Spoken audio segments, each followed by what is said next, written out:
What's good, YouTube? It's me, your boy Squiddy, back in with another video. Let's talk about some cards that you guys should pick up for the upcoming metagame. Now that SYAC is less than a week away, and the meta has been a little bit more unraveling slowly and slowly. The only thing we're really missing is a major event and a ban list. So diving in at the beginning is Deck Lockdown.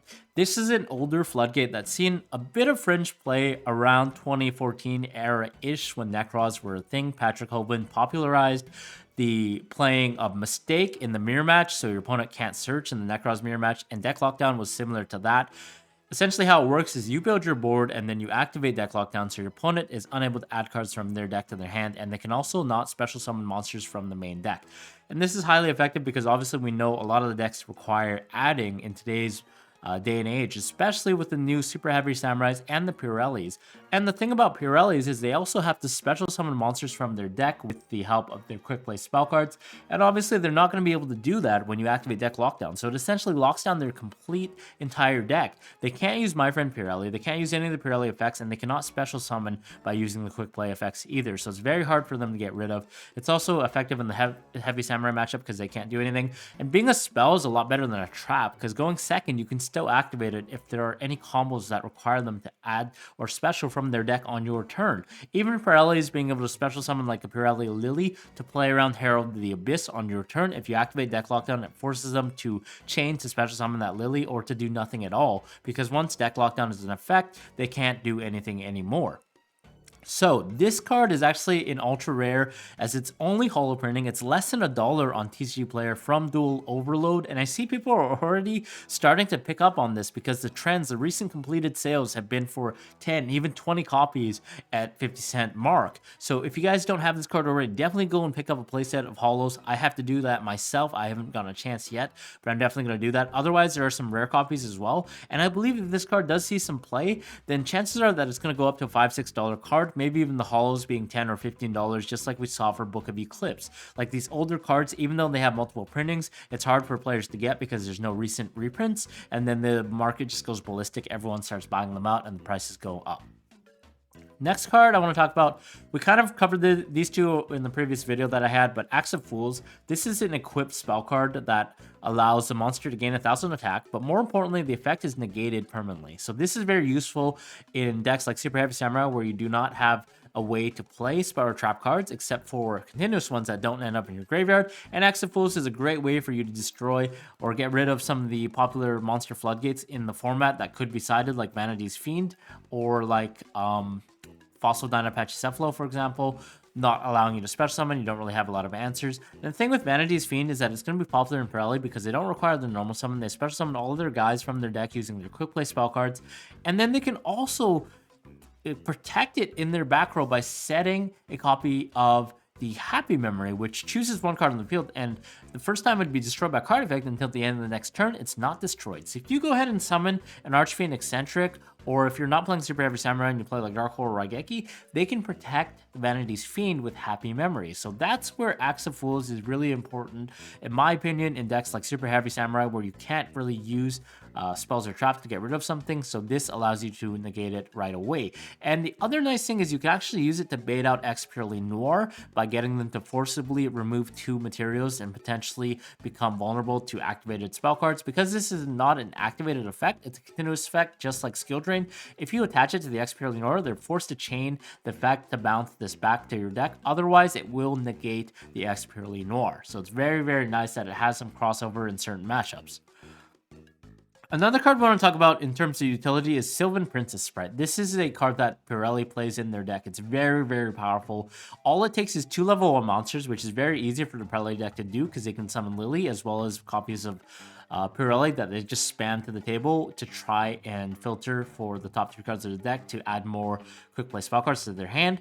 And the way it works is you attach the material from it and activate the top card of your deck. If it's a spell or trap, you add it to your hand. Obviously, the Pirelli deck plays a lot of spell and trap spell cards and maybe Imperm even, but there are powerful spell cards in addition to the Pirelli engine like Triple Tactics Thrust or Talent that you could easily search with SYLVAN Princesssprite and get that free advantage by converting your 2 Pirellis into this. And this is one of the only marginal utility XYZs that the Japanese OCG players actually run. So it has a lot of importance, and there's only 2 printings. There's a super rare in the tins as well as the original printing in the original booster pack. They're only around 50 cents right now. If it does see a lot of play, I could see this going up quite a bit, at least to the $5 or $6 range, maybe even more. So if you guys are looking for a clean investment, or if you don't have a copy of this already, definitely pick it up, because I think as soon as players realize that they are going to require these cards in their extra deck as the deck becomes solved, then it'll definitely go up in price. And speaking of other utilities in Pirellis, Relinquished Anima. This is an older card as well. It's only got 2 printings, one in Dual Overload as an Ultra and one as Brothers of Legend Secret,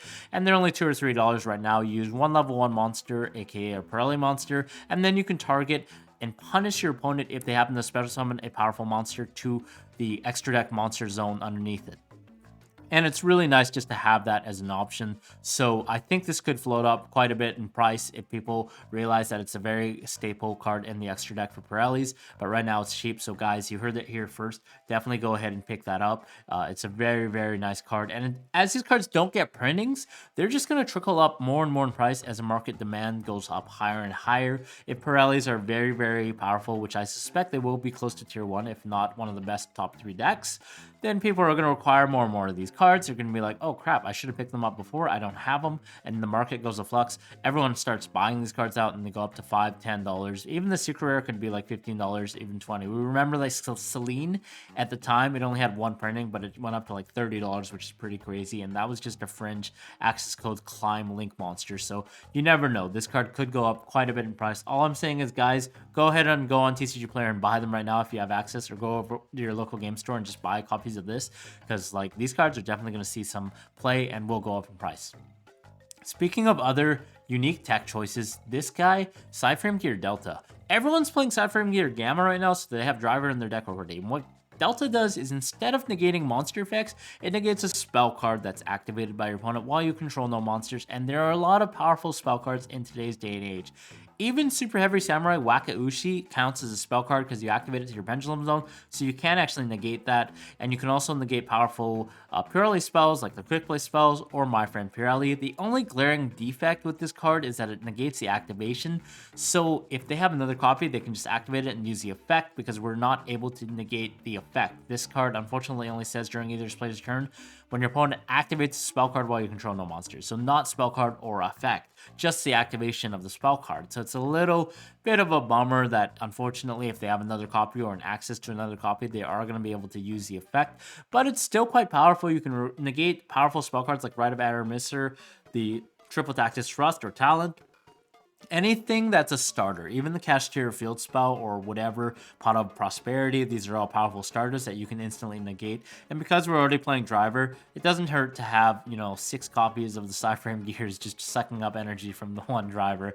It's already trickled up a couple of dollars in price. I see people have started to catch on and starting to buy it out. But if you guys have like access to this card, it's only gotten 1 printing in the original High Speed Riders is a rare, so definitely pick it up already. And guys, like if you haven't seen my old videos, definitely check them out for like the market watches and like what you should pick up. I see cards that are already trending that I suggested in the previous videos. So things like Psyblocker was originally $10 when I made that video, and it's already been bought out. Right now it's at like $25 on TCG Player is the lowest price for the secret rare, which is pretty crazy. So if you guys don't trust me, all I'm saying is we have a pretty good track record so far in the videos just by looking at the OCG and making some predictable calls on the metagame. So pick up these cards if you guys have access to them. And another card I want to talk to you guys about is SHADDOLL Fusion. This card has a lot of printings in Secret Rare and Super Rare, Secret Rare being the highest rarity, but it's only at about $5 to $6. So I think this will be cited potentially in the upcoming metagame as a heavily favored card that is quite a blowout because of the addition of SHADDOLL Genius. And how this card works is you send it to the graveyard by activating SHADDOLL Fusion to make Apolone when you're going second. And when this card is sent to the graveyard by a card effect, you target one effect monster on the field. Neither player can activate that target's effects on the field this turn, okay? You guys heard that right. The player. This affects the player. So if they have X Purely Noir, we can send SHADDOLL Genius and it actually targets the Noir and the player cannot activate the effect. And because it affects the player and not the X Purely Noir, that means they actually cannot use the effect. And what we're actually doing is when we're staring down at My Friend Purely, as well as a Experience Noir. We activate Shaddoll Fusion. We send a Shaddoll Fusion as well as Squamata if we're already playing that as a Purely in our deck, because, you know, like a lot of Purely players are playing the discards for Shaddolls to replenish their advantage. We send those 2 cards for El Shaddol App Cologne, Chainlink 1 Nate Shaddol, target the Experience Noir, Chainlink 2 App Cologne to target a face-up card on the field to negate the effects, and we'll target My Friend Purely. It negates it forever, which is awesome, because if we cannot clear the My Friend Purely on their following turn, it's still negated. They're not going to be able to use the effect to search their deck. And then they're going to go chain Experience Noir to spin back the App Cologne, obviously, because that's the only thing they can do on the chain, which is fine. We've already done the job. 1 Shaddoll Fusion has forced their hand, negated the Experience Noir, and also negated My Friend Purely. We're getting 2 for the price of 1. And then, guys, don't even forget that we also get this Squamata Sand Beast. We're drawing a card to replace the Shaddoll Fusion. So it's really, really crazy that we're spending 0 cards to get rid of 2 cards. It's like a +2 if this resolves. So it's a really, really nice combo that I think you guys should definitely consider, and definitely pick up the Shaddoll Fusions right now, because they're really cheap for the secret rares. This is definitely a good pickup right now if you guys haven't already, before they get bought out. And then the last card I want to kind of talk about is a little bit jumping the gun. It doesn't really matter until the following set, but this is tuning. There's a new card called Revolution Synchron that's coming out in the set after Cyberstorm Access that just dropped in the OCG. And one of the really annoying synchrons, which you can add for free off of tuning, by the way, tuning's not once per turn, so I think it will see some play, is Revolution Synchron. How this card works is, if you would synchro summon a synchro monster, a power tool synchro monster, or a level 7 or 8 dragon synchro monster, you can use this card in your hand as a tuner material.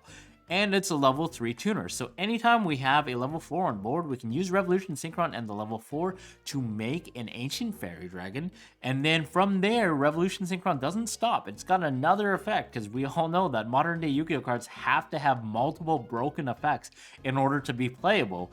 And what it does is, while it's in the graveyard and you control a level 7 or higher synchro monster, what you can do is send the top card of your deck to the graveyard and special summon this card, but the level becomes level 1. It becomes Glow Bulb, essentially. And then you can use it to tune with the Ancient Fairy Dragon to make a level 8. Obviously, we're probably not getting Chaos Ruler back like in the OCG, but we still have Diablo Lantis. And if the TCG ban list follows the OCG and unbans Glow Bulb, then we're going to get to Foolish Glow Bulb off of Diablo Lantis, or potentially there are going to be other insects or powerful plants that we can Foolish off that card. That's the one that comes to mind, but there are also a lot of other plays we can do with the Ancient Fairy Dragon, adding the field spell, bringing back Revolution Synchron as a link material, even as a free body. I just think that tuning, despite having a lot of printings, there are only so many holo printings, so if you guys want to pick this up, definitely do so already. The ultis are still holding value at about 100 and even more, which is crazy to me, but I guess Dust Direct Blast cards are just so scarce that they are always expensive. But if you guys can pick them up for like 80%, 80 bucks right now while no one wants them, why not? If you have a big budget, I think this card is going to be at least decently playable. We don't have Maxi in the TCG right now, so like, these combo decks are going to be really explosive, and tuning is not once per turn, allows you to search Revolution Synchron as well as other Synchron tools like Quick Draw Synchron, even to link monsters and link climb. So I think this card is definitely a solid pickup. You can get like some other super rare or ultra rare printings for a couple of dollars each, so why not stock up on this? And yeah, that's about all I had for the video. If you guys have any suggestions on things that we should pick up that I didn't cover, definitely let us know in the comments below so we can continue to monitor the market. And I will make a next video soon about this and more cards you guys can pick up. So definitely rate, comment, subscribe, and I'll see you guys later. Bye-bye.